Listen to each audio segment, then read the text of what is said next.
वो थोड़ा कम मिलेगा। इस कंडीशन में दोनों इलेक्ट्रोड्स के बीच में जो पोटेंशियल डिफरेंस होता है उसे ही हम टर्मिनल पोटेंशियल डिफरेंस भी कहते हैं।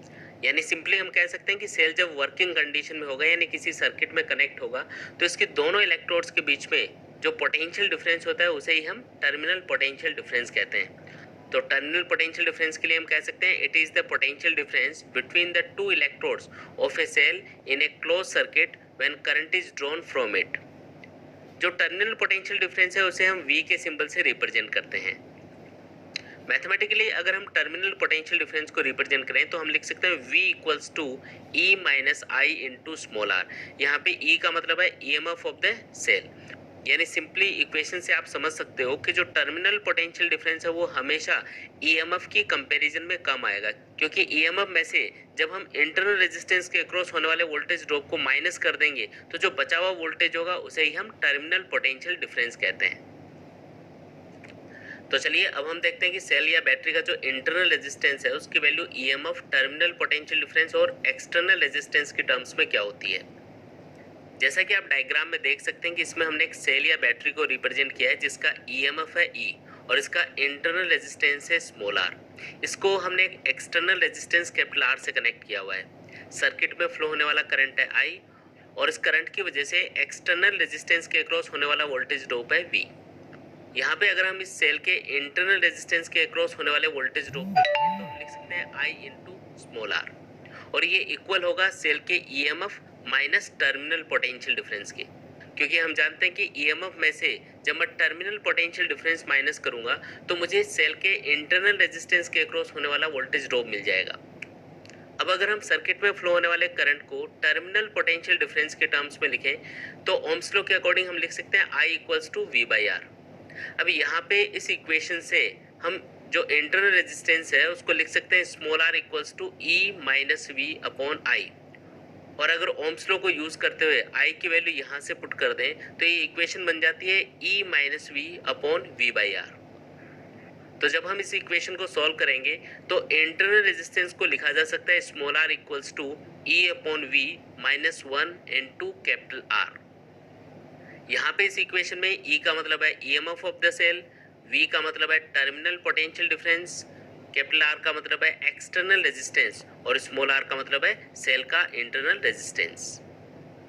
यहाँ पे हमको याद रखना है कि जब हम किसी भी सेल या बैटरी को चार्ज कर रहे होते हैं तो जो अप्लाइड पोटेंशियल डिफरेंस होता है वो सेल के EMF के कंपैरिजन में ज़्यादा होता है। और यहाँ पे सेल के क्रॉस जो टर्मिनल पोटेंशियल डिफरेंस है उसकी इक्वेशन होगी V equals to E plus I into small r। यानी जब सेल को चार्ज किया जा रहा होगा तो उस कंडीशन में जो पोटेंशियल डिफरेंस है वो EMF के कंपैरिजन में ज़्यादा होगा और इसकी इक्वेशन होगी V equals to E plus I into small r। तो चलिए अब हम देखते हैं कि सेल या बैटरी का जो EMF है और उसके दोनों इलेक्ट्रोड्स के बीच में जो टर्मिनल पोटेंशियल डिफरेंस होता है उसमें आपस में क्या डिफरेंसेस हैं। तो इनके बीच में पहला डिफरेंस ये है कि जब हम EMF को मेजर कर रहे होते हैं तो उस टाइम पे जो सेल या बैटरी है उसको ओपन सर्किट कंडीशन में रखा जाता है, मतलब उससे करंट फ्लो नहीं होता है। जबकि जब हम टर्मिनल पोटेंशियल डिफरेंस को मेजर कर रहे होते हैं तो सेल या बैटरी क्लोज सर्किट होती है, यानी उसको एक सर्किट में कनेक्ट किया हुआ होता है और उससे कंटिन्यूअसली करंट फ्लो हो रहा होता है। इनमें जो सेकंड डिफरेंस है वो ये है कि जो EMF की वैल्यू है वो सर्किट के एक्सटर्नल रेजिस्टेंस से इंडिपेंडेंट होती है, यानी सर्किट का एक्सटर्नल रेजिस्टेंस चाहे कुछ भी हो सेल का EMF उससे अफेक्ट नहीं होता है। जबकि जो टर्मिनल पोटेंशियल डिफरेंस है उसकी वैल्यू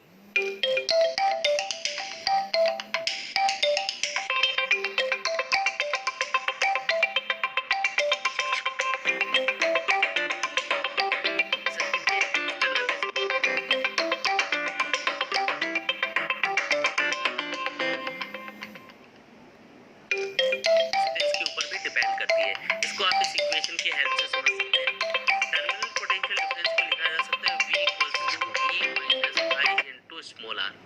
इस इक्वेशन के अकॉर्डिंग यहाँ पे जो टर्मिनल पोटेंशियल डिफरेंस है उसकी वैल्यू करंट I पे डिपेंड करती है।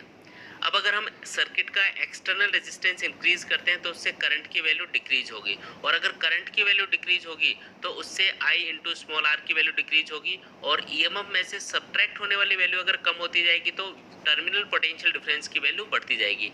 यानी आप सिंपली ये कह सकते हो कि अगर सर्किट का एक्सटर्नल रेजिस्टेंस इंक्रीज होगा तो उससे सर्किट में फ्लो होने वाला करंट डिक्रीज होगा, और उसकी वजह से जो टर्मिनल पोटेंशियल डिफरेंस है उसकी वैल्यू बढ़ती जाएगी।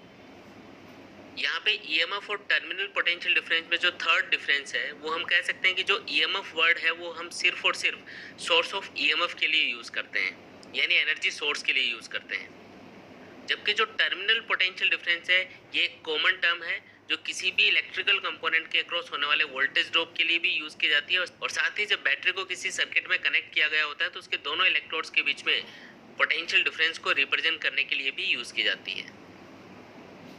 तो गाइज आज के इस वीडियो में हमने समझा कि सेल के ईएमएफ, टर्मिनल पोटेंशियल डिफरेंस और इंटरनल रेजिस्टेंस का क्या मतलब होता है।